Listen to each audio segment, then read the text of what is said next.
Well, children, it's about that time. If you follow Bethesda games, you know how it goes. They talk about the game, they put out the game within a 3 to 4 month time frame. They tell you how amazing the game is. Todd Howard trots out, the manlet himself unleashes tales that are so fanciful you can't help but believe them. Because any way you look at it, Todd Howard is slightly charismatic. Before you stop sipping on that damn Bethesda Kool-Aid, then you get the game and you realize it's a bug-riddled mess. But back in the old days, when Bethesda games came out, they're fantastic. You didn't give a shit that a horse could climb up a mountain vertically. It made no sense.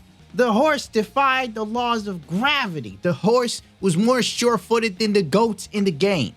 You could go up mountains with a horse and you wouldn't see a goat. And you didn't care. Didn't care a smidgen. You were like, this game is great. Unless you're on PlayStation 3, then, you know, the DLC, the bugs, the memory leaking issues. So at PAX East, Todd Howard and a couple other Bethesda lits came out and talked about Fallout 76, the game we love so much. The game is just so awesome that they decided to put it out on Steam. You know, after they've pretty much milked it to death and they know there's no more money to get and there's no more microtransactions they can squeeze out of your butthole. What the fuck? They're just like, well, I guess it's run its course. Throw it on Steam. We've got all we are probably going to get from people. But I still think you have to have a Bethesda.net account to use it, so it's a lot like Ubisoft. But anyway, Todd Howard talks about how Fallout 76 had a lot of difficulties during development. Sometimes those difficulties do show up on screen. I don't know what the hell Todd Howard meant by that statement. Sometimes those difficulties do show up on screen. I guess when it's not just a trailer and everybody's oohing and eyeing off of the magic of E3. I'm pretty sure, as we all know, Andrew WK's performance was earth-shattering. Could we all forget something so amazing and magnanimous? I don't think so.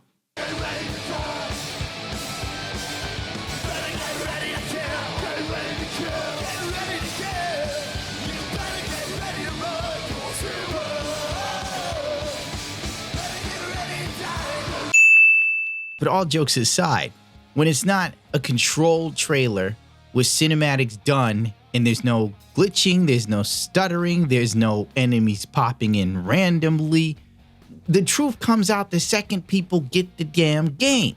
The reality sets in real quick. It was a hot mess. And now, Bethesda's willing to sit here and say it was fucked. This PAX East, where they basically showed off a whole bunch of crap. The usual thing that these games have, these live services games, roadmaps. I fucking hate roadmaps. 76, I think most of our fans who are here, they know is a very, very new thing. For our studio, we knew that we were going to have a lot of bumps coming out with the game, and we definitely had some. Some of them were much harder than we anticipated. And this was a very new and different project for us. We're still doing other things that are more, I would call them traditional Bethesda games.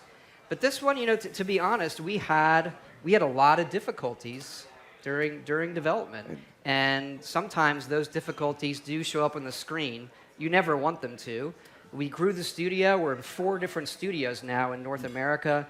The one in Rockville we've had, in Austin, in Dallas, and in Montreal. And this was a game that really took a ton of people across those 4 studios coming together to make work, and we knew launch was just going to be the beginning. And so, well, Todd Howard continuously reiterates, we had a lot of difficulties during development. Was that not an indication that maybe this wasn't for you? You know, kind of like a girl who moves to California, can't sing, can't dance, can't act, has no personality, not particularly good looking, and then decides, well, I'm going to be an actress. But then she learns through the difficulties she has that she's not cut out for this business and it's time to go home, darling. You don't have the talent.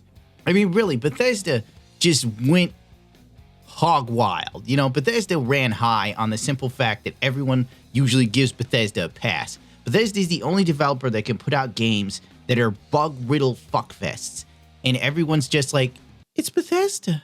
That's the charm of Bethesda games. You know, you'll see journalists saying things like that. Oh, it wouldn't be a Bethesda game without bugs. No, it would actually be a good game without bugs. You know, that's the thing. You know, would you go out with a girl you knew was a crackhead or something? She wouldn't be Stacy if she didn't steal all of my money out of my bank account and buy crack. You know, it's like we just let this slide for no good reason. And after a while, Bethesda built up this sort of, I can't even think of the word that could perfectly articulate what I'm thinking here, honestly. They just had this sort of feeling that, like, we as Bethesda, we have this carte blanche to just do whatever we want. And they decided to go with a live services game. They don't know how to make these games. And instead of working on it for years and fine-tuning it and putting it out, they literally took Fallout 4 and just slapped a multiplayer to it poorly. Poorly, for God's sakes. And they knew people would just let it go. Even to this day, even now, this panel, the people just sit there like sheep chewing their cud, listening to Todd Howard tell them how, well, I guess we did have a couple issues. Really, Queen? A couple?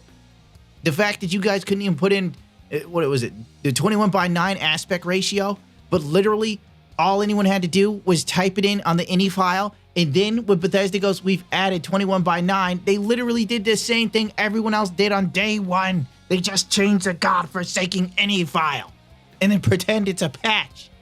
Oh my God. Whenever I talk about it, I just get mad. It's because Bethesda was a company I loved, and now I loathe them, you know? Kind of like that one girl you were really in love with, and then she screws you over, but everything she does is a fuckfest, and you can't help but complain, like I told her 1,000 times not to hang out with Bobby Badfingers. The guy is a drug lord. And when I say a drug lord, I mean he's a loser who lives in his mom's basement and sells little packets of weed and oregano, thinking he's gonna get away with it, selling this shit on the Triad turf. Once those Chinese find out, Bobby Badfingers is gonna have no fingers. We're really excited that the game actually did very, very well.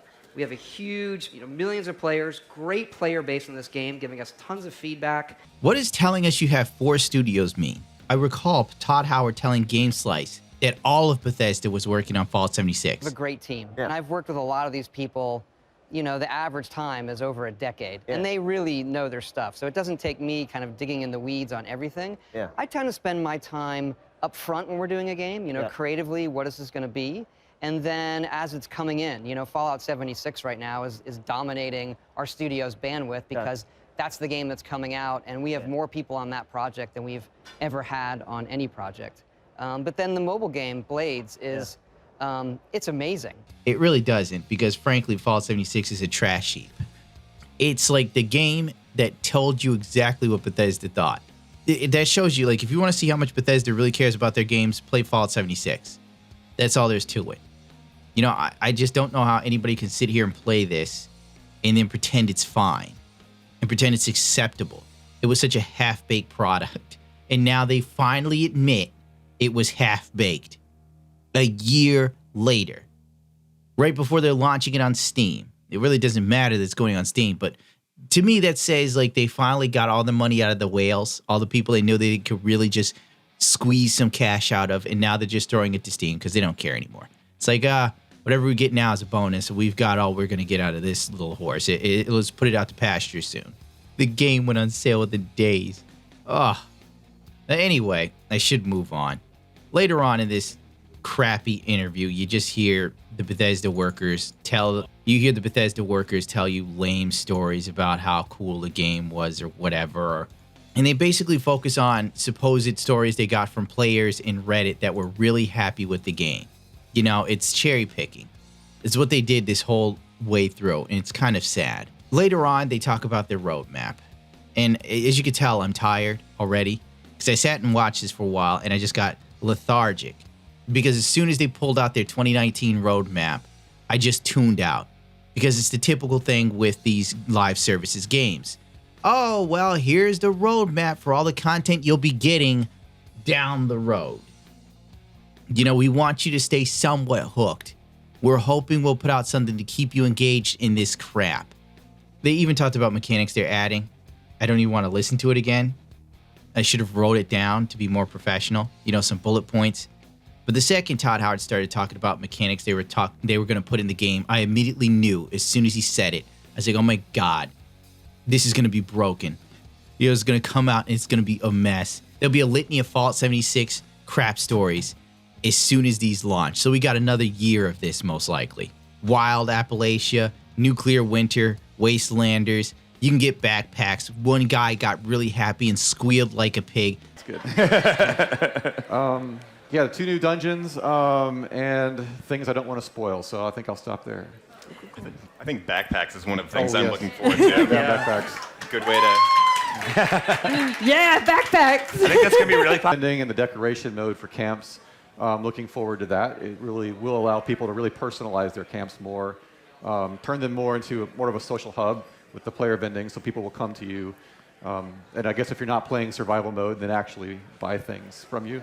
If you are playing survival mode, then it's a good chance to kill people. Oh, declaration node for camps, i.e., microtransactions. Yes, you can buy some of these things in-game if you've dedicated your life to playing Fallout 76, but really, with all the games that have come out since 76 has been out, why on earth would anyone stick to it? It doesn't make any sense. Todd knows that's one of my pet projects that I've wanted for a long time because I have this fantasy of being basically a forest hobo. So, But what about in game? Sorry. Berkey's both. He's quite the camper. He's really very good. Yeah, the backpack stuff is great. That's part of the Pioneer Scouts quest line that I think is probably one of the best ones that's been done for the game. It's really, really great. A lot of cool activities there. We also have the vault raids coming, but that is in the summer. And that, so people know, is designed for 4 players. It's a group activity, and we're working on it, but those are going to be instanced. So we are building the instancing tech, which we haven't had before, because doing a vault raid where everyone... A new main quest. Whoopee. You can run around and pick up holotapes and read them. But let me yank my crank in honor of such great news. Oh, a main story quest. Let me hunt down those holotapes because that kept me engaged last time. And this vault raiding, it's gonna be a mess. I just know it. Bethesda is developing new tech for this. In that dated creation engine. It's only gonna go horribly. I can't do this anymore, dude. I'm out. I can't do it. I can't watch this again. It'll kill my soul. And now you're gonna ask anyone to rate, comment, subscribe to this. It's just Bethesda. Ugh.